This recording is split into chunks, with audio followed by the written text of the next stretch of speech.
अच्छा, तो आज हम बेसिकली बात करते हैं कैश बजट्स की। तो देखें जी, आप लोगों को सबसे पहले तो पता होना चाहिए कि कैश बजट होता क्या है। बहुत सी सिंपल सी इसकी डेफिनेशन है। आई होप मेरी आवाज आप लोगों को क्लियर आ रही होगी। तो बड़ी सिंपल सी इसकी डेफिनेशन है कि the analysis of cash flow over a specific time period. ठीक है। And what does the word cash flow means? Cash flow is cash in and cash out. ठीक है। तो देखें जी, इसका मतलब क्या होगा कैश बजट का? इसका मतलब ये होगा कि आप एक स्पेसिफिक टाइम पीरियड को कंसिडर करते हो। For instance 6 months, for instance 1 year, for instance 1 quarter, for instance 1 month, for instance 2 week, right. और आप उसमें ये उसका ये एनालिसिस करते हो कि अच्छा, इस टाइम पीरियड में मेरी कम मतलब अगर मैं कंपनी को एज अ होल कंसिडर करूं तो मेरी कंपनी में कितने पैसे आ रहे हैं और कहां से आ रहे हैं, कितने पैसे जा रहे हैं और कहां से जा रहे हैं। This is your cash budget. बड़ा ही आसान सा वर्ड है। सिंपली कोई भी पूछे व्हाट इज कैश बजट, आप सिंपल उसको बता दो the analysis for of a cash flow in a specific time period. What is cash flow? Cash coming in the company, cash flowing in the company and cash flowing out of the company, right. This is your cash budget. Sorry. Nothing. अच्छा, तो cash budget जो है, I hope आपको definition समझ में आ गई होगी। अगर हम इसकी इंपॉर्टेंस की बात करें तो देखिए, इसकी इंपॉर्टेंस जो है डिपेंड करती है कंपनी टू कंपनी, डिपेंड करती है फ्रॉम सिनेरियो टू सिनेरियो। लेकिन एक जनरल डिस्कशन अगर हम इसके ऊपर करें तो मैं आपको ये बताना चाहूंगा कि जो कैश बजट होता है, it's one of the major important budget. ठीक है। ये एक बड़ा ही मेजर बजट होता है किसी भी कंपनी में। आइदर वो, अगर वो छोटी कंपनी है तो फिर तो बहुत ही मेजर बजट होगा, क्योंकि आपको पता है छोटी कंपनी के पास कैश रिस्ट्रेंट्स होते हैं। उसके पास कोई बहुत एक अनलिमिटेड कैश फ्लो नहीं होता। उस कंपनी के पास लिमिटेड जगह से कैश आ रहा होता है उस कंपनी में, एंड लिमिटेड जगह से क्या, लिमिटेड जगहों पे कैश लग भी रहा होता है। तो अगर छोटी कंपनी है तो उसमें कैश बजट तो बड़ा इंपॉर्टेंट स्टेज होगा। इसी तरीके से अगर एक मल्टीनेशनल कंपनी है जिसका कैश जो है वो बहुत ज्यादा, जो है वो ऑप्शंस है उसके पास कैश को हासिल करने के एंड कैश स्पेंड करने के, तो वहां पर भी कैश जो है एक बड़ा ही मेजर रोल प्ले करता है। ठीक है। अच्छा, इंपॉर्टेंस की जब हम बात कर रहे हैं तो सबसे पहले तो ये एक बड़ा ही मेजर बजट है। ये आपको हेल्प आउट करता है टू एनालाइज कि अच्छा, एक स्पेसिफिक टाइम पीरियड में आपका कैश फ्लो जो है या आपकी incoming cash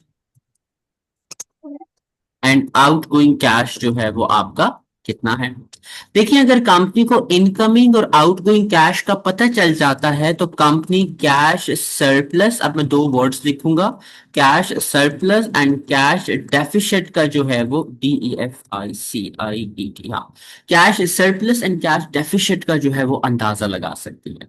now what is cash surplus and what is cash deficit? तो इसको समझने के लिए आपको ये देखें, दो टर्मिनोलॉजीज हैं। एक है हमारे पास कैश इनफ्लो और एक है हमारे पास कैश आउटफ्लो। ठीक है। जब आपका कैश इनफ्लो ज्यादा होगा कैश आउटफ्लो से तो दैट इज कैश सरप्लस। यानी आपके पास पैसे ज्यादा आ रहे हैं लेकिन आप पैसे कम लगा रहे हो। आपके उस टाइम पीरियड के एंड पे कैश बिल्डअप हो जाएगा, कैश सरप्लस पे चला जाएगा। You will be having some amount of investment, sorry, some amount of savings, right. For instance मेरी 1 मंथ की सैलरी है 50,000 रुपीज, या 50,000, चलो डॉलर्स कर लेते हैं। और मेरी जो स्पेंडिंग है उस पूरे महीने की दैट वाज अराउंड $20,000। तो दिस मींस कि अगर मैं महीने के स्टार्ट में अपना एक बजट बना लूंगा कि ओके, मेरा जो कैश आने वाला है दैट इज, या मेरा जो कैश आएगा दैट इज 50,000, और मैंने अपना रेंट इतना पे करना है, बिल्स इतने पे करने हैं, फूड पे इतना लगाना है, ऑल दैट स्टफ। तो उसको करने के बाद मैं एक कंक्लूजन ड्रॉ कर लूंगा कि okay, I am left with 5,000 और 10,000 सरप्लस। तो जब मुझे एक अर्ली टाइम पीरियड पे ये पता चल जाएगा कि either I am going to be a cash surplus या अ कैश डेफिशिएंट, तो कंपनी या एक इंडिविजुअल पर्सन उस तरीके से अपनी प्लानिंग कर सकता है। तो यानी आप याद रखना कि जब आप इनकमिंग कैश फ्लो और आउटफ्लो को प्लान करोगे तो ये आपको प्लानिंग एंड डिसीजन मेकिंग में बहुत ज्यादा हेल्प करता है। तो मेजर जो चीज इसमें है कि आपका जो बजट है, आपका जो कैश बजट है, वो प्लानिंग एंड डिसीजन मेकिंग में हेल्प आउट करेगा। अब कैसे हेल्प आउट करेगा? तो देखिए, कंपनी ने ये एस्टिमेट किया कि आने वाले क्वार्टर में we are going to be $100,000 cash surplus. यानी हम by the end of that quarter 100,000 extra cash generate कर चुके होंगे और हमारे पास कैश सेफ पड़ा हुआ होगा, राइट? तो कंपनी जब इस बात का अंदाजा बिफोर हैंड लगा लेगी तो company will be able to explore investing opportunities. जब आपके पास कैश सरप्लस आ जाता है तो आप इन्वेस्टिंग अपॉर्चुनिटीज जो है वो कंपनी फाइंड करती है। कंपनी ये देखती है, अच्छा ये जो हमारे पास एक्स्ट्रा कैश आ गया, हम इसको कहाँ कहाँ इन्वेस्ट कर सकते हैं। And you guys all know कि जो इन्वेस्टिंग अपॉर्चुनिटीज, जब भी इन्वेस्टमेंट करती है तो वो इन्वेस्टमेंट कंपनी को रिटर्न्स जनरेट करके देता है। तो देखो, अगर कंपनी जो है वो 100,000 का कैश सबमिट करा रही है, इन्वेस्ट कर रही है, तो क्वाइट पॉसिबल है वो over the time of 5 years या 10 इयर्स 2 मिलियन या 1 मिलियन का कैश रिटर्न जनरेट कर ले, राइट? तो ये कंपनी कब कंपनी इस तरीके के अर्ली डिसीजंस लेगी? जब कंपनी अपनी अप्रोप्रिएट और प्रिसाइज कैश बजटिंग करेगी। कंपनी को पता होगा कि कहां से मेरे पास कैश आना है, कितना कैश आना है, कहां पर कैश जाना है और कितना कैश जाना है। इसके बाद जो है, जो दूसरी टर्मिनोलॉजी है, that is cash flow and outflow. लेकिन इस सिनेरियो में हमारे पास कैश इनफ्लो कम है, कैश आउटफ्लो ज्यादा है। This happens to most of the salaried class people कि यार उनकी सैलरीज थोड़ी होती हैं एंड उनके खर्चे इतने बढ़ जाते हैं, या कभी एक अनएक्सपेक्टेड खर्चा भी आ जाता है आपका ओवर द मंथ। तो एंड में वो क्या रह रहे होते हैं बेचारे, कैश डेफिसिट में जो है वो चले जाते हैं। और फिर उन्हें अनफॉर्चुनेटली या तो अपने क्रेडिट कार्ड्स का यूज करना पड़ जाता है, या तो उन्हें लोन्स लेने पड़ जाते हैं, या तो उन्हें अपने फ्रेंड्स या फैमिली से हेल्प मांगनी पड़ जाती है। तो देखो, जब एक कंपनी बिफोर हैंड ये पता लगा लेगी, फॉर इंस्टेंस अगर मैं आपको एक एग्जांपल दूं कि अगर एक मेरा कॉफी बिजनेस है, तो आपको पता है कि कॉफी बिजनेस या जो हॉट बेवरेज बिजनेस होता है वो समर्स में इतना नहीं चलता, राइट? अब्दुल्ला, आप सऊदीया में हैं, आपको पता होगा कि जो हॉट बेवरेजेस हैं वो इतना नहीं पॉपुलर होंगे as compare to cold beverages, right? अब पाकिस्तान की जी। अगर मैं बात करूं, पाकिस्तान में समर्स में कोल्ड बेवरेजेस बहुत चलते हैं और विंटर्स में हॉट बहुत चलते हैं, राइट? वो अलग बात है कि जो बंदा शौकीन हो चाय का या कॉफी का तो उसके लिए क्या गर्मी क्या सर्दी। बट अगर हम एक आइडियल पर्सपेक्टिव से देखें तो अब अगर आप एक कॉफी बिजनेस हो या हॉट बेवरेज बिजनेस हो, तो आपको पता होगा कि आपका विंटर सीजन जो है that is going to be on boom. आपके बहुत ज्यादा कस्टमर्स आएंगे और आप बहुत ज्यादा रेवेन्यू जनरेट करोगे, एंड रेवेन्यू मींस ऑटोमेटिकली आप बहुत ज्यादा कैश जनरेट करोगे, राइट? तो जब आप विंटर्स में कैश जनरेट कर लिया, तो अब समर जब आएंगे तो आपको पता होगा समर्स में इतनी सेल्स नहीं होने वाली आपकी, राइट? तो इसका मतलब है कि आप जब समर आने से पहले अपने समर के टाइम पीरियड का 4 मंथ्स 5 मंथ्स जो भी टाइम पीरियड है आपका, उसका जब आप एक कैश बजट बना लोगे कि आप ये देखोगे, अच्छा मेरे पास इस बार सेल्स कम होंगी, लेकिन सेल्स कम होने की वजह से स्टिल मेरी फिक्स कॉस्ट तो लगेगी।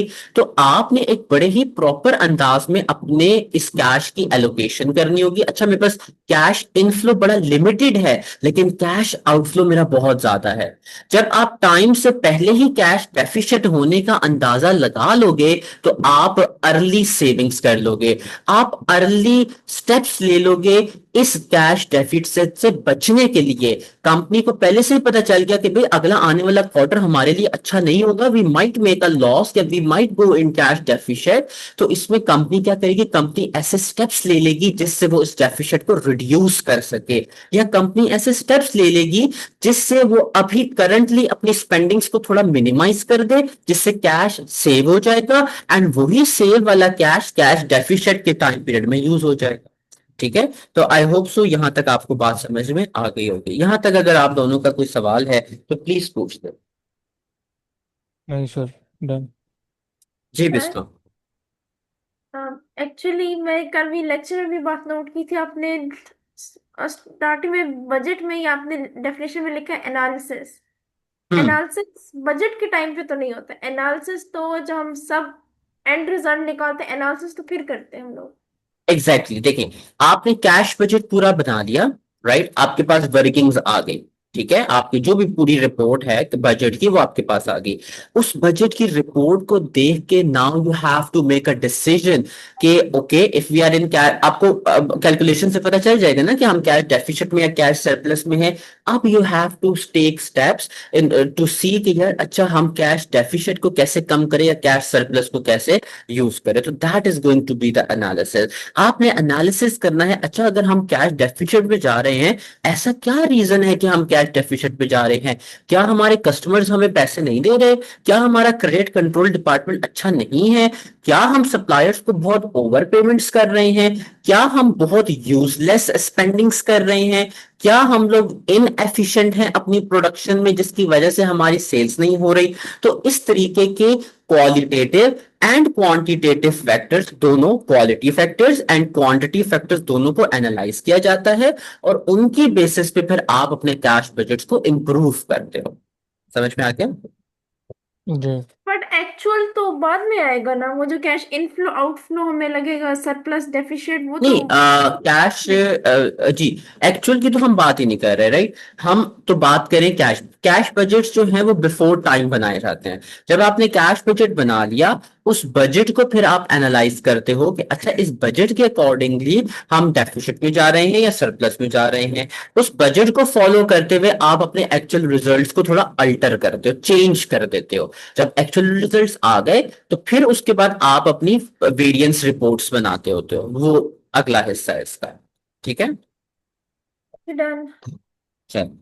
अच्छा, तो मैंने यहां तक आपको सो फार बता दिया कि कैश बजट जो हैं वो क्या होते हैं और उसकी एक मेजर इंपॉर्टेंस क्या है। इसके अलावा भी बहुत से इसमें पॉइंट्स इंक्लूड हम कर सकते हैं, राइट। बट आई बिलीव कि अभी हम इसको थोड़ा सा सिंपल लेके चलते हैं, फिर जैसे जैसे हम इसकी वर्किंग्स करेंगे फिर मैं साथ साथ आपको जो है वो पॉइंट बताता रहूंगा। अच्छा, इसका जो जनरल पैटर्न है जो आपकी बुक्स में दिया हुआ है, पैटर्न के क्या स्पेलिंग होते हैं? PATTE, yes. ERN। General pattern जो है इसका, जो आपकी बुक्स में दिया हुआ है और जो हम नॉर्मली फॉलो भी करते हैं, बड़ा ही सिंपल सा, बड़ा ही आसान सा इसका जो है वो पैटर्न है। और वो पैटर्न है, आपने सबसे पहले कैश इनफ्लोज लिखने होते हैं। कैश इनफ्लोज का मतलब है वो एरियाज, वो पार्टीज जो आपको कैश प्रोवाइड करेंगी। तो देखिए जी, सबसे पहले जब आप एक कैश सेल करते हैं तो क्या cash sale will be a reason for cash inflow? Sorry, cash sales. क्या यस, कैश सेल रीजन। आपकी कैश इनफ्लो का रीजन होगा या नहीं? Sir obviously. बिल्कुल होगा। जी। क्या आप इसमें आप कह रही हैं ऑब्वियसली नहीं? Obviously it will. Okay okay, good. तो एग्जैक्टली आपने सेल की और इंस्टेंटली आपके पास उस सेल के अगेंस्ट कैश आ गया, जिसकी entry as you all know आप क्या प्लेस करोगे? कैश डेबिट एंड क्रेडिट कर दोगे अपनी सेल्स, राइट। तो फौरन आपके पास कैश आ गया, this is a source of your cash inflow. तो याद रखना, क्वेश्चन में जब भी आपको कैश सेल्स की बात आ जाए तो हमेशा उसको अपने कैश बजट में इंक्लूड करना है। फिर उसके बाद जब हम रिसीवेबल्स की बात करते हैं, रिसीवेबल्स जब हमारे पास कम हो रहे होते हैं, या चलो हम रिसीवेबल्स नहीं लिखते, हम ये लिखते हैं कैश फ्रॉम क्रेडिट सेल्स, या इसको हम ये भी लिख सकते हैं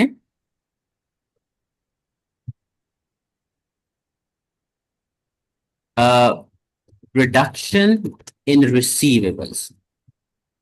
ठीक है, तो देखो जी, जब आप रिडक्शन इन रिसीवेबल करोगे तो आप क्या एंट्री पास करोगे? Debit cash and credit receivable, right, ऐसा ही है, आप ये एंट्री पास करोगे। तो अगेन जब आप अपनी क्रेडिट कस्टमर से पैसे लाइक वो आपको ला के देंगे तो वो भी आपका कैश इनफ्लो का सोर्स ट्रीट होगा। अब इसमें जो एक इंपॉर्टेंट बात आपने याद रखनी है वो ये बात याद रखनी है कि कैश सेल्स इंस्टेंटली रिकॉर्ड कर दी जाएंगी इन योर कैश इनफ्लो। लेकिन जो रिसीवेबल्स होते हैं या जो कैश फ्रॉम क्रेडिट सेल होता है, वो उस वक्त तक नहीं रिकॉर्ड किया जाता जब तक वो पैसे आपको रिसीव ना हो जाए। मैं आपको इसकी एग्जांपल इस तरीके से देता हूं कि जनवरी का मंथ था और जनवरी के मंथ में आपने $10,000 क्रेडिट सेल्स की, और आपकी कंपनी की ये पॉलिसी है या आप जो क्रेडिट टर्म्स अलाउ करते हो अपने रिसीवेबल को, that is going to be around 30 days receivable period. तो इसका मतलब है कि जो आपकी जनवरी में सेल्स हो रही हैं, उनके पेमेंट आपको, सॉरी, उनके पैसे आपको कब मिलेंगे? उनके पैसे आपको फरवरी में मिलेंगे।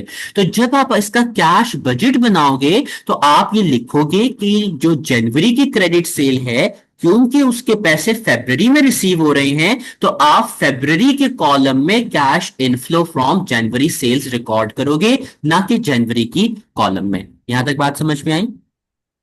जी। जी। जी आपको समझ में आया अब इसमें? जी डन। ठीक है। चलें, तो दो बातें मैंने यहाँ आपको बता दी, cash sale and cash from credit sale. इसके अलावा और भी बहुत सी चीजें होती हैं, that is your disposal of assets, या जिसको हम नॉन करेंट एसेट्स भी कहते हैं। आप लोगों ने F3 में अपना पढ़ा हुआ है, राइट? तो जब आप एक एसेट बेचते हो, उससे मिलने वाले अमाउंट, उससे मिलने वाला जो भी कैश होता है, वो आपका इनफ्लो रिकॉर्ड होता है। देखो, अब याद रखना कि इसमें हम हमेशा कैश की बात करेंगे। हम ऐसा नहीं है कि आपने अगर कोई चीज बेच लिया तो वो एक्सचेंज, आपने एक्सचेंज ट्रांजेक्शन्स के बारे में सुना है या एक्सचेंज डिस्पोजल के बारे में? नहीं, हाँ, मतलब वही नहीं, है ना आप कि दोबारा आप पूछे, एक्सचेंज डिस्पोजल और? एक्सचेंज ट्रांजेक्शन्स या एक्सचेंज डिस्पोजल्स के बारे में आपको पता है क्या होती हैं? हाँ, मतलब एक चीज को देंगे और मतलब दूसरी चीज के बदले में, कैश के बदले में दूसरी चीज के बदले में हम लोग ले लेंगे। हाँ, एग्जैक्टली exactly। जिस तरह आप देखो, बड़ी फेमस है कि पाकिस्तान में जो मैट्रेस जो बिजनेसेस है, वो क्या करते हैं? वो कहते हैं कि आप अपना पुराना मैट्रेस ले आए और इसके बदले आप नया मैट्रेस ले जाए। इवन जो हायुंडई है, उसने भी रिसेंटली लॉन्च की है अपनी सर्विस की भी, आप पुरानी गाड़ी ले दें हमें और उसके बदले एक्स्ट्रा कैश के बदले नई गाड़ी ले लें। तो खैर, जो एक्सचेंज ट्रांजेक्शन, एक्सचेंज डिस्पोजल्स ये होते हैं कि आप अपनी पुरानी चीज डिस्पोज कर रहे हो, उसके बदले नई चीज ले रहे हो, और अगर आप कोई एक्स्ट्रा पैसे नहीं दे रहे हो, then that is not going to be a cash inflow या आउटफ्लो, राइट? अगर उसमें कैश इन्वॉल्व हो रहा है तो फिर वो कैश इनफ्लो या आउटफ्लो के ट्रांजेक्शन में रिकॉर्ड किया जाएगा। तो डिस्पोजल ऑफ एनसीए याद रखना, हमेशा कैश के बारे में बात की जाएगी। फिर इसके अलावा याद रखिएगा, जी जी। हमारे घर के बाहर आता है वो एक बर्तन वाला, हमसे कपड़े देते हैं, बर्तन ले लेते हैं। हाँ, वो भी डिस्पोजल्स ही होते हैं, पार्ट वो एक्सचेंज डिस्पोजल्स, एग्जैक्टली। ठीक है, तो इंटरेस्ट इनकम की हम बात करते हैं। इंटरेस्ट इनकम क्या होती है कि जब आपने किसी जगह इन्वेस्ट किए हुए हैं पैसे, राइट, और उन पैसों से आपको या उस इन्वेस्टमेंट से आपको रिटर्न मिल रहा है, तो दैट रिटर्न या that interest is going to be your cash inflow. अच्छा, फिर इसके अलावा जो है, आ, हम और इसमें क्या लिख सकते हैं? आई गेस यहाँ तक ही इसको फिलहाल रखते हैं, इतनी ज्यादा चीजें तो खैर आपके भी कोर्स में नहीं है यहाँ पर। तो ये चार चीजें याद रखिएगा कि आपका क्या रिकॉर्ड हो जाएंगी, कैश इनफ्लो रिकॉर्ड हो जाएंगी। अब इसमें एक नोट आप अगर कहीं लिख रहे हैं तो ये बात जरूर लिख लीजिएगा कि क्योंकि डेप्रिसिएशन जो है वो क्या होती है, डेप्रिसिएशन एक नॉन कैश आइटम है, इसलिए हम डेप्रिसिएशन को कभी भी अपने जो हमारे पास होता है ना, ये जो कैश बजट होता है, इसमें रिकॉर्ड नहीं करते।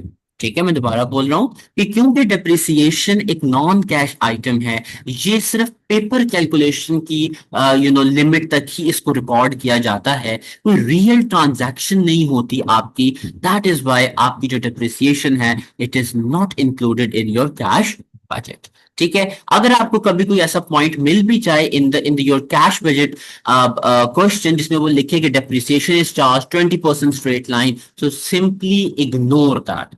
ठीक है, याद रखिएगा, सिंपली आपने उस पॉइंट को इग्नोर कर देना है। फिर इसके अलावा आपको पता है, जी जी बोलिएगा। डिडक्ट नहीं करना? नहीं नहीं, ठीक है, वो नॉन कैश आइटम हाँ, ठीक है। नॉन कैश है ना, तो it will not be deducted, right? अच्छा, वो डिडक्शन वाली बात वो रेलेवेंट कॉस्टिंग में आती है। ठीक है, वो जब हम उसका टॉपिक पढ़ेंगे तो मैं उसमें भी आपको दोबारा बताऊंगा। अभी के लिए वो आप ये प्लस कर देखिए, देते हैं। हाँ, अभी के लिए आप बस ये याद रखें कि अगर डेप्रिसिएशन कैश बजट के क्वेश्चन में आ रही है तो आप उसको इग्नोर कर दें। अच्छा जी, देखिए यू ऑल गाइस नो के, खैर ऑल बोल रहा हूँ, आप दो ही हैं माशाल्लाह से। इररिकवरेबल डेट जो है वो क्या होते हैं, दैट इज कि अब आपको आपके कस्टमर्स ने आपको धोखा दे दिया किसी भी रीजन की वजह से, और अब वो आपको पैसे नहीं देंगे, तो अब आपके जो रिसीवेबल्स थे that is going to be your irrecoverable, right. Irrecoverable debts, क्योंकि आपको कभी उनसे पैसे मिलने ही नहीं है, तो आप कभी भी उसको कैश में इंक्लूड नहीं करते। आप अपने बेस्ट फ्रेंड को जो है पैसे जब उधार पर दे देते हैं, तो आप कभी भी उससे उम्मीद ये नहीं लगाते कि आप के वो पैसे जो है वो वापस करेगा। That is kind of your irrecoverable debt. तो अगर आप किसी भी टाइम का बजट बना रहे हो, तो आप मनी फ्रॉम बेस्ट फ्रेंड कभी भी उसमें इंक्लूड नहीं करते। तो same goes with irrecoverable debt, कि आप कभी भी इररिकवरेबल डेट अपने कैश फ्लो या कैश बजट में इंक्लूड नहीं करते। यहां तक बात समझ में आ गई। जी। फिर एक और वर्ड होता है नोशनल इंटरेस्ट चार्ज। अगर आप में से किसी को पता है ये क्या होता है तो प्लीज बताइएगा। Notional interest charge. तो पता नहीं, आई आई थिंक ROI में पढ़ा था, ROI या जी। RI में। जी नॉन आ कैपिटल रहा कैश है। इंटरेस्ट। आइटम है। जी है तो नॉन कैश नो डाउट, पर होता क्या है? Capital interest. Capital interest. है कैपिटल पे नोशनल इंटरेस्ट। इंटरेस्ट, देखिए बड़ा आसान से मैं आपको इसको समझा देता हूँ, ज्यादा डिटेल में नहीं चाहेंगे। Notional interest charge is the expected या minimum charge on a investment that a investor demands या दैट अ इन्वेस्टर एक्सपेक्ट्स। आप एक जगह इन्वेस्ट कर रहे हो, राइट, पैसे, तो उन उस इन्वेस्टमेंट से आपकी एक्सपेक्टेशन क्या है, आप कितना चाह रहे हो कि भाई हमें उतना रिटर्न मिले उस इन्वेस्टमेंट से। That is your notional interest charge. अब फॉर इंस्टेंस देखो, शेयर होल्डर्स, जब भी एक बंदा शेयर होल्डर बनता है, कब एक बंदा शेयर होल्डर बनेगा, जब वो किसी भी कंपनी के शेयर्स को खरीदेगा, राइट। तो जब एक बंदा शेयर होल्डर बनता है, तो उसके दिल में एक बात होती है कि देखो मैं इस कंपनी में इन्वेस्टमेंट कर रहा हूं, तो आई एम एक्सपेक्टिंग कि मुझे एटलीस्ट 10% रिटर्न तो जरूर मिलेगा। लेकिन कंपनी कभी भी शेयर होल्डर की एक्सपेक्टेशन के मुताबिक डिविडेंड नहीं देती, वो तो अपने प्रॉफिट के अकॉर्डिंगली डिविडेंड देती है और अपनी पॉलिसीज के अकॉर्डिंगली, राइट। तो ये जो शेयर होल्डर के दिल की जो ख्वाहिश होती है या जो एक्सपेक्टेशन होती है, that is actually your notional interest charge. और ये भी क्योंकि रियल कैश फ्लो नहीं होता, इसलिए हम इसको कभी भी इंक्लूड नहीं करते। यहां तक बात समझ में आ गया? जी। चले। अच्छा जी, देखिएगा जनरल पैटर्न की हम बात कर रहे हैं। जनरल पैटर्न में सबसे पहले आपने क्या इंक्लूड कर देना है, आपने इंक्लूड कर देना है कैश फ्लो। इसको ध्यान से सुनिएगा, क्योंकि सबसे पहला क्वेश्चन आप लोगों ने खुद करना है, उसके बाद दूसरा क्वेश्चन मैं आप लोगों को करवाऊंगा। फिर जी बात करते हैं कैश आउटफ्लो का। अच्छा, कैश आउटफ्लोज में देखिए जी क्या क्या बड़े मजे मजे की चीजें आती हैं। सबसे पहले आपकी जो भी आपके एक्सपेंसेस लग रहे हैं। अब एक्सपेंसेस में बहुत सी चीजें आ जाती हैं। I believe you very well know कि किस तरीके के एक्सपेंसेस होते हैं। आपके यस। वेजेस एक्सपेंस है, आपके ओवरहेड हैं, आपके प्रोडक्शन एक्सपेंसेस है, मार्केटिंग है, सेल्स एक्सपेंसेस हैं, आपकी अगर आपको मशीन वगैरह अच्छा, इसमें फिर कॉस्ट ऑफ बाइंग, या आपकी जो कोई भी आप चीज खरीदते हो, चाहे वो परचेस है या चाहे वो एक्सपेंस है, तो उसको खरीदने की मतलब आपने बस ये देखना है कि आपकी जेब से पैसे जा क्यों रहे हैं। आपने वो तमाम चीजें कैश आउटफ्लो में रिकॉर्ड कर देनी है। आप अगर इंटरेस्ट एक्सपेंस पे कर रहे हो, राइट, एक होती है इंटरेस्ट इनकम जो रिसीव करते हो, इंटरेस्ट एक्सपेंसेस एक्सपेंस पे करते हो, आप टैक्स पे करते हो, राइट। आपने कोई भी लेट्स से इमरजेंसी सिचुएशन में आपको कुछ पेमेंट्स वगैरह पे करनी पड़ेगी, आप आपके जो पेबल्स होते हैं, आप पेमेंट्स जो सप्लायर्स जो होती हैं, वो आपकी क्या होती हैं, वो सारी की सारी आपकी जो है वो कैश आउटफ्लो में चली जाती हैं, राइट। तो ये नॉन तमाम करंट चीज, एसेट एक्वायर करते हैं वो भी। हाँ हाँ एग्जैक्टली, आप कुछ भी खरीद रहे हो, चाहे वो परचेजेस हैं, चाहे वो एक्सपेंसेस हैं, या चाहे वो इन्वेस्टमेंट है, वो आपका कैश आउटफ्लो का। इवन आप किसी जगह इन्वेस्ट भी करते हैं, देखो एनसी को खरीदना एज एन इन्वेस्टमेंट, राइट। तो आप जब वो इन्वेस्टमेंट भी इवन करते हो, तो वो भी आपका कैश आउटफ्लो में रिकॉर्ड होता है। यहां तक बात समझ में आ गई? डन। चलिए, तो जी सबसे पहले आपने लिखने हैं कैश इनफ्लोस। आपने उसका टोटल कर देना है, ठीक है। और फिर आपने जो है, मैं यहाँ पर इसमें बना देता हूँ, ठीक है। फिर आपने कैश आउटफ्लो, और फिर कैश आउटफ्लो का जो है आपने टोटल बना लेना है। अब आपने कैश इनफ्लोस का भी टोटल बना दिया, आपने कैश आउटफ्लो का भी टोटल बना दिया, फिर आपने फाइंड करना है net cash flow. Net cash flow का सिंपल मतलब होता है cash inflow minus cash outflow, right. तो आपका जो भी आंसर आएगा वो आपका नेट कैश फ्लो आ जाएगा। अब अगेन देखिएगा जी, अगर आपका नेट कैश फ्लो पॉजिटिव है तो ये कैश सरप्लस की एग्जांपल होगी, और अगर आपका कैश फ्लो नेगेटिव है नेट कैश, तो ये कैश डेफिसिट की एग्जांपल होगी। यहां तक बात समझ में आ गई? यस। जी अब्दुल्ला, आपको समझ में आया?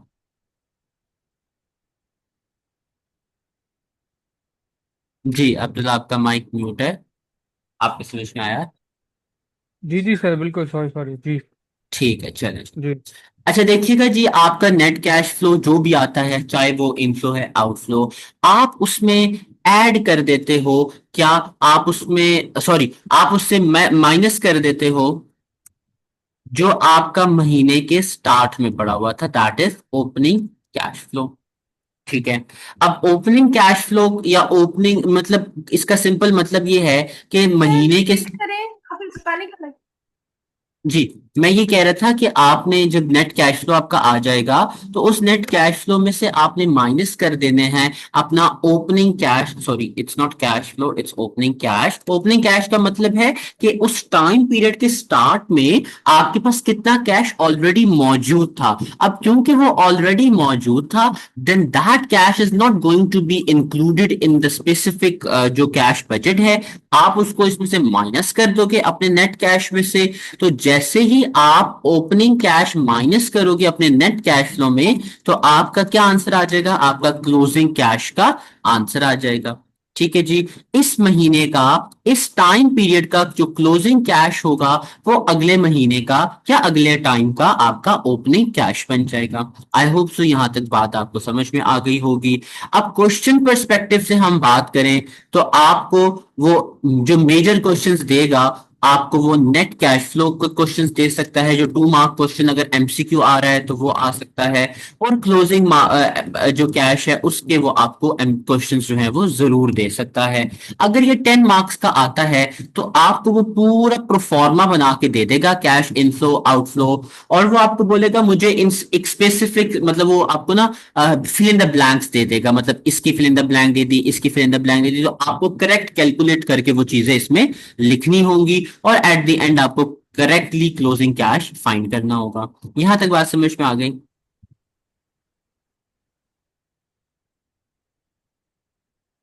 जी यहां तक यस, बात वैसे समझ ये में आ गई? Cash flow for the period है ना?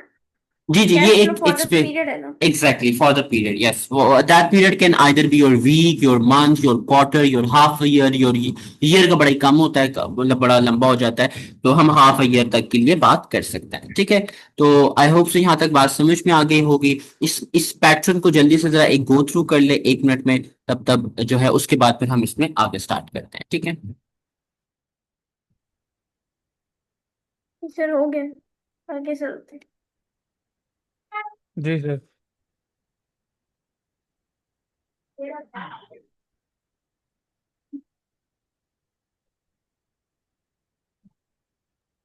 चलिए अब हम मैंने आपको मेजरली बात तो बता दी है, इससे ज्यादा थ्योरी पढ़ने से पहले लेट्स डू अ क्वेश्चन। मैं एक क्वेश्चन जो है आपके स्क्रीन पर पेस्ट करता हूँ, फिर हम उस क्वेश्चन का जो है वो एक प्रॉपर कैश बजट बनाते हैं। एक ही क्वेश्चन अगर हम उसका बहुत अच्छे से कर लेंगे, तो बिलीव मी आपको कुछ ज्यादा प्रैक्टिस की जरूरत नहीं होगी। It's very easy but very important topic. तो मैं जरा क्वेश्चन पेस्ट करता हूँ, मुझे 1 मिनट दीजिएगा, फिर हम इसको आगे कंटिन्यू करते हैं। जी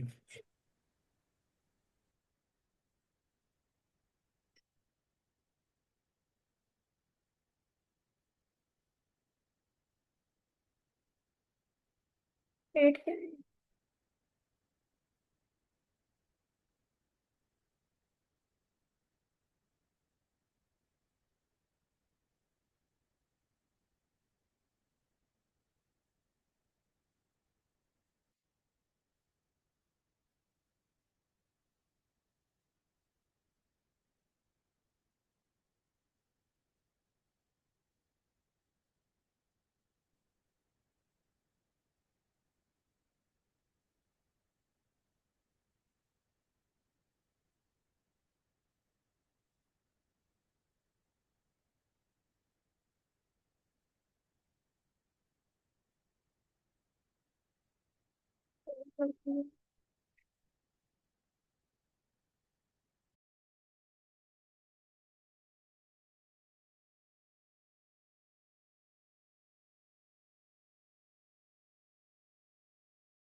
जो मेरा स्टडी हब असल में ओपन नहीं हो रहा, तो फिलहाल के लिए मैं आपके कैप्टन में से एक ये टेस्ट अंडरस्टैंडिंग मैंने निकाली है।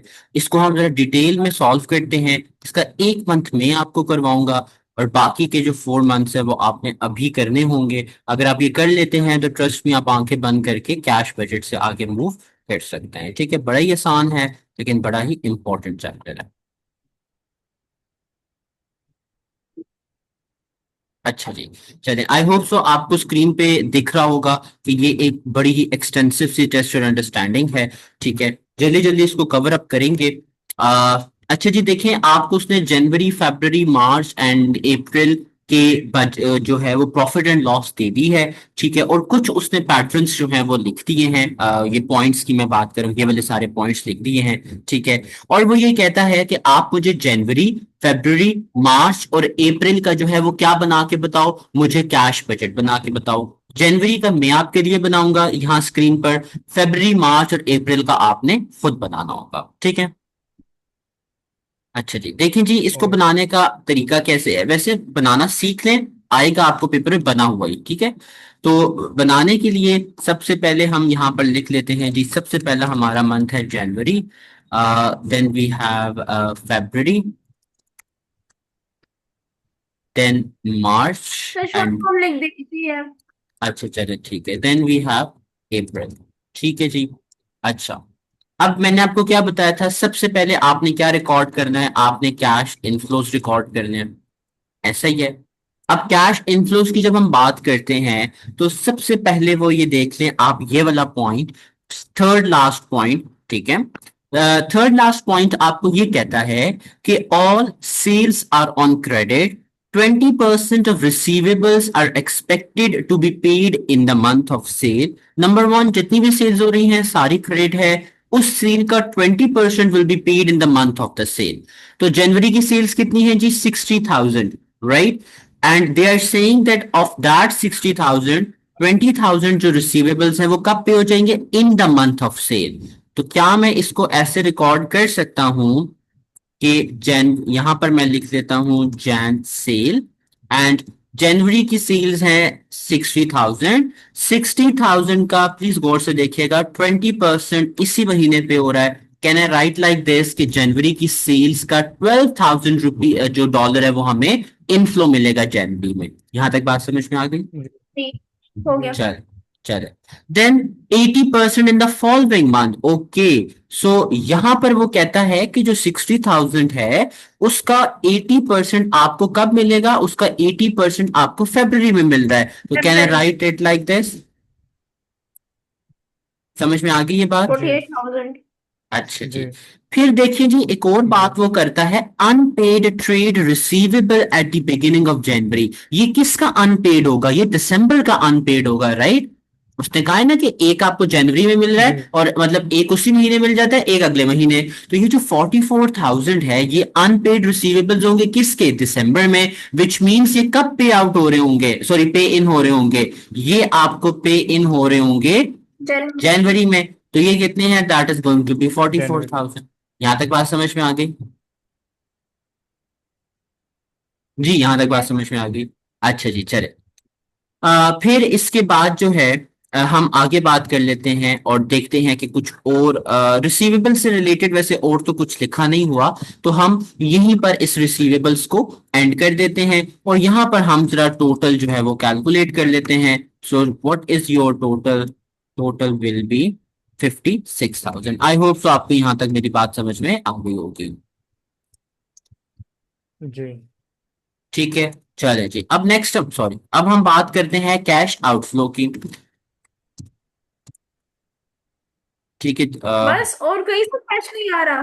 नहीं नहीं, और कुछ भी कहीं से भी कैश नहीं आ रहा, बड़ी दुख की बात है जी। कोई परचेज, कोई मतलब कोई हो भी नहीं रही, क्या कहते हैं, डिस्पोजल वगैरह भी नहीं है कुछ? नहीं, एज सच इस क्वेश्चन में नहीं है डिस्पोजल। वैसे मैंने आपको बता दिया, आपके कोर्स में इतना कोई डिस्पोजल को नहीं टच किया हुआ। कभी आया तो एक आध आएगा, लेकिन ज्यादा नहीं है वैसे। कैश आउटफ्लो की चलिए जी बात करते हैं। The very first thing cash outflow में वो कहता है कि 40% of the production cost relates to direct material. अच्छा जी, देख लें प्रोडक्शन कॉस्ट कितनी है, 50,000 की है। सबसे पहले हम यहाँ पर एक वर्किंग करते हैं। वर्किंग करते हैं जी हाँ हाँ। प्रोडक्शन कॉस्ट की। ये मैं सबसे पहला पॉइंट में पढ़ कॉस्ट रहा ऑफ हूँ, ठीक सेल्स है निकालनी है? जी। कॉस्ट ऑफ सेल्स निकालनी है? नहीं नहीं, कॉस्ट ऑफ सेल्स नहीं निकालनी, हमने प्रॉफिट लॉस नहीं बनानी, हमने कैश इनफ्लो आउटफ्लो देखना है। ठीक है, कॉस्ट ऑफ प्रोडक्शन की हम बात कर रहे हैं, दैट इज 50,000। ये सेकंड पॉइंट, ठीक है। ये जो आपको दिया हुआ है, नजर आ रहा है, जी। ठीक है। अच्छा, वो ये कहता है कि आपकी प्रोडक्शन को, अब मैं सिर्फ जनवरी की बात करूंगा, ठीक है, तो मैं यहाँ लिख देता हूँ जनवरी। वो कहते हैं प्रोडक्शन कॉस्ट आपकी जनवरी की कितनी है, 50,000। इसको जरा ध्यान से इसकी वर्किंग्स को देखिएगा प्लीज। वो कहता है इस 50,000 में आपका जो 40% है वो कितना है, डायरेक्ट मटेरियल। तो मैं 50,000 को मल्टीप्लाई कर देता हूँ 40% से, that is going to be 20,000। ये समझ में आया कि डायरेक्ट मटेरियल मैंने कैसे निकाला? हो जी गया। सर। ठीक है। अब डायरेक्ट मटेरियल का पॉइंट जरा ध्यान से पढ़िएगा। सिंपल सी बात है, लेकिन उसने थोड़ा सा आपको कान को जो है ना उसने पीछे से पकड़ा हुआ है। Materials are bought in the month prior to the month in which they are used. कहता है मटेरियल्स जिस महीने यूज होंगे उससे एक महीना पहले बाय किए जाते हैं। इसका मतलब है जनवरी में जो आपने मटेरियल यूज करने हैं वो कब बाय किए होंगे, वो दिसंबर में परचेज किए होंगे, सॉरी, राइट। ऐसा जी ही है कि जी जी। Materials are bought in the month prior to the month in which they are used. तो जनवरी के मटेरियल्स आपने दिसंबर में परचेज किए होंगे। अब याद ये रखना है कि दिसंबर में जो मटेरियल्स आपने परचेज किए हैं वो किसके हैं, वो जनवरी के हैं। So purchases are paid for 1 month after the purchase.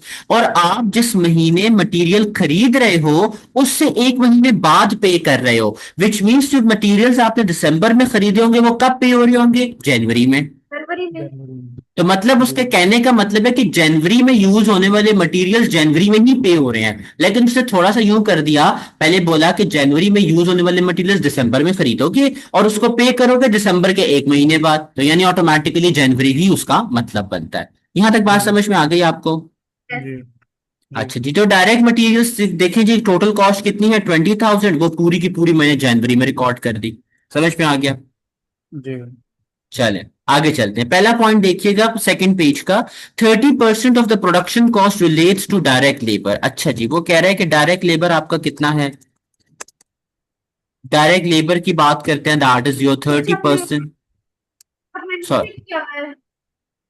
Sorry, नीचे आपने नीचे किया हुआ, ऊपर हमने पढ़ी ही नहीं है स्टेटमेंट। अब तो आप मेरी बात तो पे ध्यान देना थोड़े स्टेटमेंट पे। ठीक है, वो कहता है डायरेक्ट मटेरियल आपका क्या है, 30% ऑफ प्रोडक्शन कॉस्ट है। यहां तक बात समझ में आ गई? तो डायरेक्ट लेबर कितना बन गया, 15,000। समझ में आ गया? जी जी जी। डन। अच्छा, अब देखें जी, अब इसमें स्टेटमेंट पढ़ें जी, देखें 30% of production cost relates to direct labour which is paid for when it is use. यानी लेबर जिस महीने यूज हो रहा है उसी महीने पे हो रहा है, राइट। तो मैं क्या करूंगा, मैं जनवरी में जाऊंगा, डायरेक्ट लेबर लिखूंगा एंड 15,000 यहां रिकॉर्ड कर दूंगा। समझ में आ गई ये बात?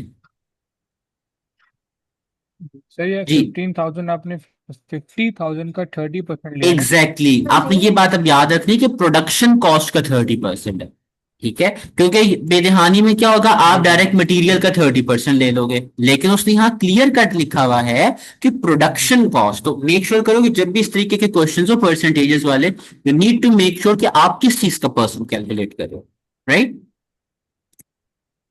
सही है। समझ में आ गया बिस्मा आपको भी? जी जी। जी। अच्छा, आ गया। चलें सेकंड पॉइंट की, सॉरी थर्ड पॉइंट की तरफ चलें। The reminder of production cost is production overheads.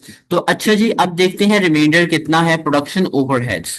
तो रिमाइंडर निकालने के लिए जी देखिए, 50,000 की प्रोडक्शन कॉस्ट थी, माइनस कर दें 20,000 of material and 15,000 of labour. How much production overheads you are left with, 15,000। समझ में आ गया यहाँ तक? टीचर टीचर नहीं नहीं नहीं, एकदम। अच्छा देखिए हाँ वो कहता है, थोड़ा सा बताइएगा प्लीज। अच्छा देखिए वो कहता है कि the reminder of the production cost, ये देखें जी स्टेटमेंट पढ़े, the reminder of the production cost is production overhead, यानी मटेरियल और लेबर के बाद प्रोडक्शन कॉस्ट में जो कुछ भी बचता है वो सारे का सारा प्रोडक्शन ओवरहेड्स में है। तो मैंने क्या किया, मैंने 50,000 जो मेरा जनवरी की प्रोडक्शन कॉस्ट थी, I subtracted from it the direct labour and direct material. ठीक है जी। जी। यस, हो गया। अच्छा अब जरा ध्यान से सुनिएगा, वो ये कहता है कि ये जो प्रोडक्शन ओवरहेड है, मैं आपको जरा एक्सप्लेन करता हूं फिर मैं स्टेटमेंट पढ़ूंगा। ये जो 15,000 है ये फर्दर ब्रेक डाउन हुआ है फिक्स्ड ओवरहेड्स में एंड वेरिएबल ओवरहेड्स में। ठीक है, आपके वो जी। ये कहता है कि फिक्स्ड ओवरहेड्स हैं 5,000 जो ऑब्वियसली हर महीने फिक्स्ड होंगे, और रिमेनिंग जो 10,000 बच जाता है वो आपके वेरिएबल हैं इस महीने में।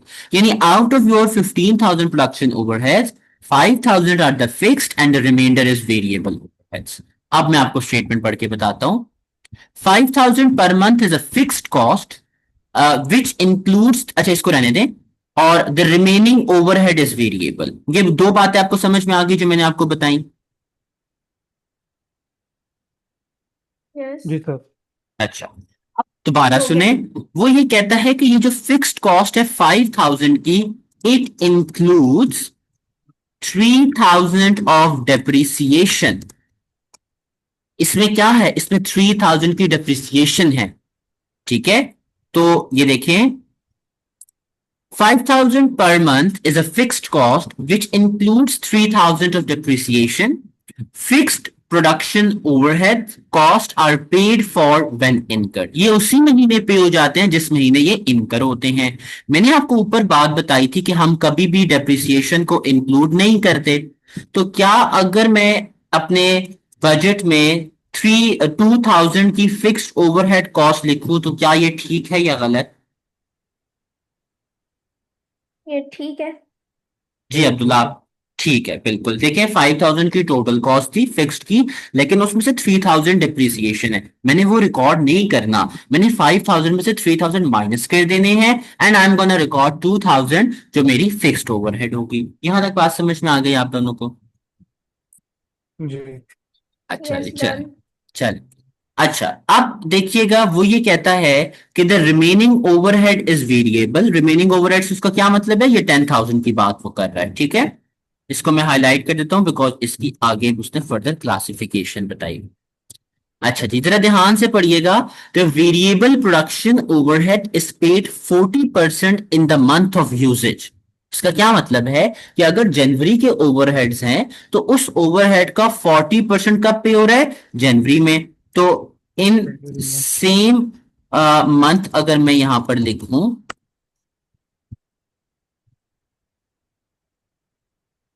इन द सेम मंथ अगर मैं रिकॉर्ड करूं तो that is going to be 40%, तो वो कितना हो जाएगा 4,000। एंड इन जी। नेक्स्ट मंथ अगर मैं लिखूं, क्योंकि उसने ये बोला है कि बाकी जो रिमेनिंग है वो नेक्स्ट मंथ पे हो रहा है, तो वो कितना हो जाएगा 6,000। ऐसा ही है। 6,000 जी। यहाँ की बात समझ में आ गई? दोबारा पढ़िएगा कि the variable production overhead is paid 40% in the month of usage and the balance 1 month later. यहां तक बात समझ में आ गई? जी। अच्छा तो देखिए मैं इसको रिकॉर्ड कैसे करूंगा, मैं रिकॉर्ड ऐसे करूंगा, वेरिएबल ओवरहेड्स 4,000 फॉर, सॉरी मैं इसको लिख लेता हूँ, variable overheads for January 4,000 in the month of January and 6,000 in the month of February. ये बात ठीक है, यहां तक समझ में आया? जी। जी बिस्मा। नहीं। देखिए अच्छा जी मुझे बताएं जी मैंने ये क्या किया वेरिएबल ओवरहेड्स के साथ, थोड़ा एक्सप्लेन कीजिएगा इसको प्लीज। क्या वेरिएबल के साथ? जी जी वेरिएबल आपने के साथ, वेरिएबल के साथ तो कुछ भी नहीं किया। वेरिएबल ओवरहेड से अच्छा, टेन ये थाउजेंड के। 6,000 ऐड। हाँ जी। जी जी और प्लीज फोर बोलिएगा। फोर उस मंथ के थे तो हमने, फोर उस मंथ के थे तो इसलिए हमने फोर इधर जनवरी में लिख दिए, और बाकी जो 6 थे वो हाँ नेक्स्ट जी, मंथ के में पेड हो रहे हैं तो हमने वो उसमें लिख दिए। जी, ये बात समझ में आ गई आपको? आ गई। अच्छा जी, चलिए फिर आगे चलते हैं। और वो आगे ये कहता है बिस्वा के किधर गया ये, unpaid variable production overheads at the beginning of जनवरी इज 9,000, राइट? इसका क्या मतलब है, ये किसके वेरिएबल प्रोडक्शन ओवरहेड्स होंगे जो जनवरी में पे हो रहे हैं? एक unpaid variable production at the beginning of जनवरी, ये दिसंबर के होंगे ना? Exactly exactly. समझ में आया अब्दुल्ला आपको कि जो दिसंबर के 60% जी जो वेरिएबल ओवरहेड्स थे वो अब जनवरी में पे हो रहे हैं, तो हम उसको 9,000 यहाँ रिकॉर्ड कर देंगे। ये बात समझ में आ गई आप लोगों को जी? जी अच्छा जी, चले जी आगे हाँ चलते सही। हैं। बड़ा ही आसान है, ठीक है, आगे चलते हैं। वो ये कहता है, अच्छा देखिए, अब कॉस्ट ऑफ प्रोडक्शन हमारी कंप्लीट हो गई है, ठीक है। अब अगला पॉइंट है किससे रिलेटेड जी, एडमिनिस्ट्रेशन एंड सेलिंग ओवरहेड से रिलेटेड। वो ये कहता है कि the administration and selling cost are paid quarterly. इसका क्या मतलब है? इसका मतलब है आप 3 महीनों की पेमेंट क्वार्टर के स्टार्ट में कर रहे हो, यानी 1 जनवरी को आप जो पेमेंट करोगे वो किस महीने की होगी, जनवरी फरवरी मार्च। देन आप 1 अप्रैल को जो पेमेंट करोगे that is going to be April May and June. यहां तक बात समझ में आ गई? जी अच्छा, तो वो ये कहता है कि आप जनवरी में जो एडमिनिस्ट्रेटिव एक्सपेंस है वो कितना पे कर रहे हो, 15,000 पे कर रहे हो। क्या मैं इसका कुछ हिस्सा फरवरी में रिकॉर्ड करूंगा?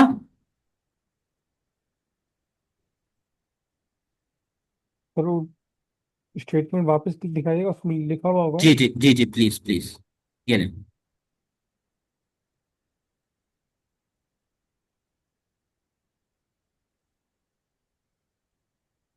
Paid quarterly advance of January, हाँ तो फिर जनवरी में लिखेंगे और बाकी जो है वो फिर जो पे होगा वो अप्रैल में होगा ना? फिर एग्जैक्टली जुलाई exactly, में, ठीक फिर है। अक्टूबर में। हाँ, बस आपने हाँ यही पहले बात जनवरी याद फिर। रखनी है।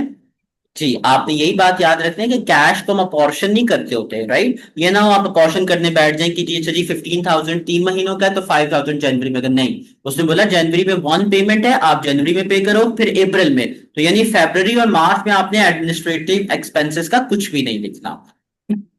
ठीक है, यहां तक बात समझ में आ गई? डायरेक्ट डायरेक्ट जी अप्रैल में। Exactly exactly. अच्छा जी, फिर एक और पॉइंट है, वो ये कहता है the company intends to purchase capital equipment costing 30,000 in February which will be payable in March. तो देखिए, जनवरी की तो बात ही नहीं कर रहा, तो I am not recording this in January. Clear है यहां तक बात? जी जी अच्छा, ये अब आपका काम होगा कि आप इसको फरवरी या मार्च में जब भी आप इसको करें तो उसको सॉल्व आपने करना है। तो जी मेरे सिर्फ हिसाब से आई गेस यहाँ तक काम खत्म हो गया है। मैं इसका जरा टोटल कर लेता हूँ जल्दी से, फिर हम आगे चलते हैं। तो टोटल के लिए मैं जल्दी से इसका सम फॉर्मूला लगा के इसका जी टोटल कर दिया। एंड मेरे पास जी कितना आ रहा है टोटल, 65,000। आपको पता है इसका नेक्स्ट स्टेप क्या होगा? नेक्स्ट स्टेप होगा नेट कैश, ऐसा ही है। और नेट कैश आपको पता है कैसे कैलकुलेट होता है, cash inflow minus cash outflow. तो जी मेरे पास नेगेटिव का क्या मतलब है? कैश ज्यादा गया और कंपनी से बाहर। ज्यादा क्या और और आया कम, और राइट? तभी तो नेगेटिव है। कैश डेप्रिशिएट हो गया ना? हाँ आया एग्जैक्टली exactly. कम, वही ना। इस मंथ का ठीक है डेप्रिशिएट हो गया। जी, एग्जैक्टली exactly. अच्छा जी, इसके बाद आपने क्या लेस करना है जी, इससे इससे लेस करना है आपने अपना ओपनिंग कैश।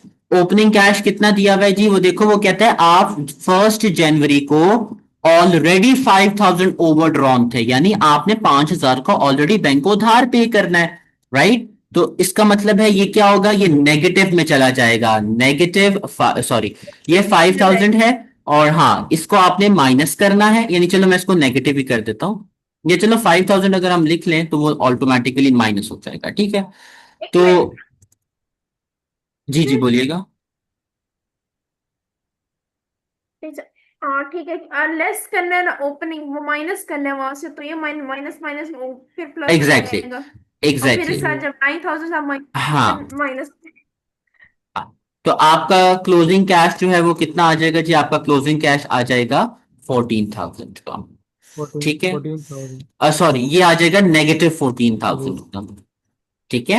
यहां तक बात आप लोगों को समझ में आ गई? जी जी अच्छा, तो देखिए जी, ये आपका जो है वो प्रोफॉर्मा था, और इस तरीके से आपने जो है वो इसमें इंक्लूड करना होता है अपना बैलेंस। इसको जरा जल्दी से देख ले, मैं आपको 1-2 मिनट देता हूँ, फिर हम इसको आगे चलते हैं।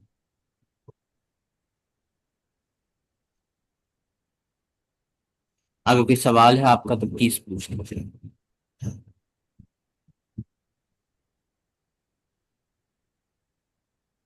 क्लोजिंग कैश डेफिशिट में होने का मतलब यानी कैश है ही नहीं हमारे पास, 14,000 है, हाँ, बस कम है तो ये एग्जैक्टली लेना एग्जैक्टली पड़ेगा उधार, इसको एग्जैक्टली हमने एग्जैक्टली कंपनसेट करना पड़ेगा। एग्जैक्टली।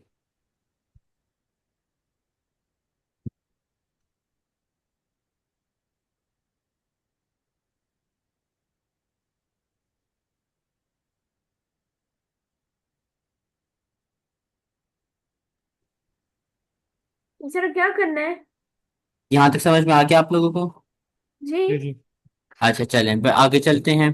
टीचर अच्छा एक ये, बात, जी जी। टीचर हमने टेबल की क्या की है? किसका? टेबल की क्या की है हमने? कौन सा टेबल? ऊपर से ये वाला से टेबल? यस, इस पूरे टेबल का हमने क्या किया है? इसमें से हमने 60,000 की सेल्स निकाल दी, और इसमें से हमने जो है वो 50,000 कॉस्ट ऑफ प्रोडक्शन ली। इसमें हमने 50 ये जो हमारी एडमिनिस्ट्रेटिव एक्सपेंसेस थे 15,000 के, वो हमने लिए। तो मतलब ये इसने आपको प्रॉफिट एंड लॉस दी हुई है just for the values, right? एक मिनट, हमने नहीं, ओवरहेड्स हमने यहाँ से तो नहीं लिए थे ना? नहीं, वो तो उसने वो ऑलरेडी तो आपको दिए स्टेटमेंट हुए में। थे ना। बट ये तो उसने एडमिनिस्ट्रेशन वो स्टेटमेंट, स्टेटमेंट से लिए हैं। जी, ये उसने स्टेटमेंट आपको सिर्फ रेफरेंस पर्पस के लिए दी है, ठीक है। अब आपका ये काम है कि आपने जो है वो इसका फरवरी मार्च और अप्रैल का जो है वो बनाना है, क्या कहते हैं ये, मैं भूल गया word, cash cash budget, yes, cash budget जो है आपने बनाना है। अक्सर मैं वर्ड्स भूल जाता हूँ।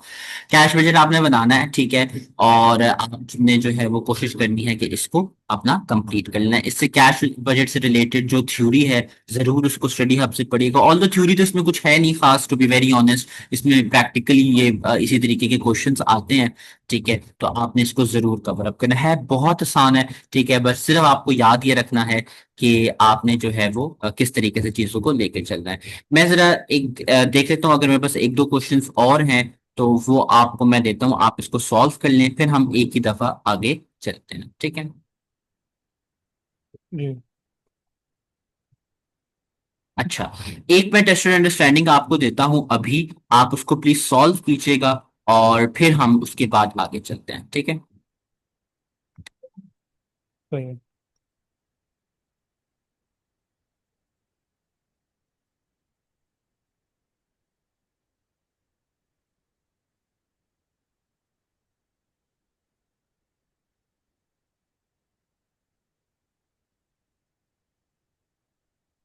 बड़ी आसान सी टेस्ट अंडरस्टैंडिंग है जी। छोटे छोटे इसके 2 पार्ट्स हैं, जल्दी से कर लें। और फिर मैं देखता हूँ, अगर मेरा स्टडी हब चलता है तो मैं वहां से भी आपको बता देता हूँ किस तरीके के क्वेश्चंस हैं, क्योंकि इसमें मेजरली हमने क्वेश्चन प्रैक्टिस ही करनी है। थ्योरी तो इतनी कुछ खास इसमें है नहीं। आप इस टेस्ट अंडरस्टैंडिंग को सॉल्व करें। ये इसका पार्ट, ये इसका पहला वाला पोर्शन है, ये इसका सेकंड पोर्शन है। और फिर हम इसको फिर हम आगे चलते हैं, ठीक है। प्लीज आप जल्दी से इसको जरा सॉल्व कीजिएगा।